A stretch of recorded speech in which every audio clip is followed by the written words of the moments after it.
Some roads end at a gate. This one ends at the edge of the world. At least, it feels that way.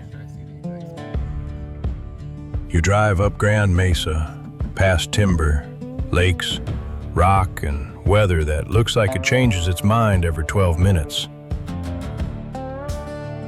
Then the land just stops.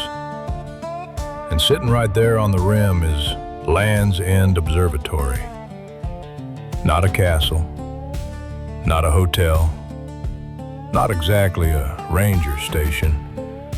More like an old Forest Service idea built out of stone, sweat, and common sense. The building went up in 1936 and 1937 during the Great Depression. Forest Service design, Works Progress Administration labor. Some help from Civilian Conservation Corps side camps, or the CCC, as it were. A whole lot of native basalt pulled from the mesa and fitted together like the mountain was lending out pieces of itself. That style has a name, rustic, which is architectural talk for make it useful, make it sturdy, and don't make it look like it fell out of a city catalog. The idea was simple.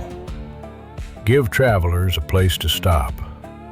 Give them shelter, a nice view, and maybe sell them a sandwich before they wandered back down the road with that weak feeling in their knees from the cliff's edge. During the 1940s and 1950s, concessionaires actually lived inside this place during the summer. There was a little apartment. They sold lunch, camera film, and whatever small comforts made sense at the edge of a mesa. And somehow, they had a phone line. This was well before cell phones. So, somewhere, somehow, a wire had to make its way all the way up here, which to me sounds like the longest phone cord on Earth. Maybe not officially, but likely. I'm sure a historian could correct me, but that historian wasn't standing on the edge of Grand Mesa trying to picture it. Somebody was living up here, selling Kodak rolls and keeping one skinny thread of communication alive. The building itself is closed now, boarded up, quiet. But the overlook is still doing its job. You stand out there and the whole western slope starts unfolding. The valleys below, the Uncompahgre Plateau, the San Juans, and, on a clear day, the La Salles way out in Utah. It is a view with a long reach, the kind that makes people stop talking, which is how you know it's serious.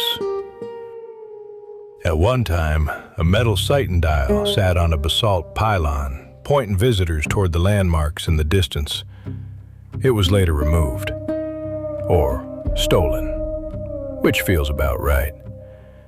Give humans a beautiful view and sooner or later, somebody will pocket the map. Of course, the official visitor economy wasn't the only one operating up here. The building may be closed. The ranger shop may be quiet. The sandwiches and camera film are long gone. But the chipmunks? The chipmunks did not get the memo. These little striped bandits have had nearly a century of visitor training. Generation after generation, learning the old ways. Run up close. Look adorable. Act like you have never once seen a snack in your life. Then hypnotize the tourists with cuteness long enough to make poor decisions. Business probably isn't what it used to be.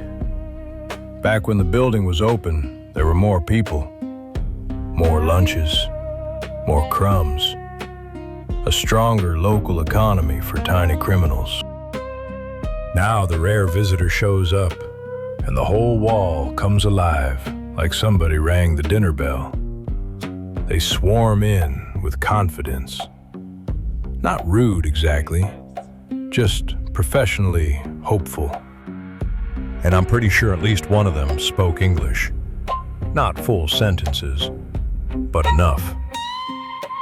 And for us, those little locals are part of the story. Because many moons ago, we got married right here, on this cliff, with that view behind us. And the ancestors of these squirrels were in attendance. Coming back here all these years later, just the two of us, felt strange in the best way. No crowd, no music from a parked SUV, no vows getting shredded by wind before they reached the second row. Just us, the building, the cliff, the same big view. And a whole lot more years behind us than the first time we stood here.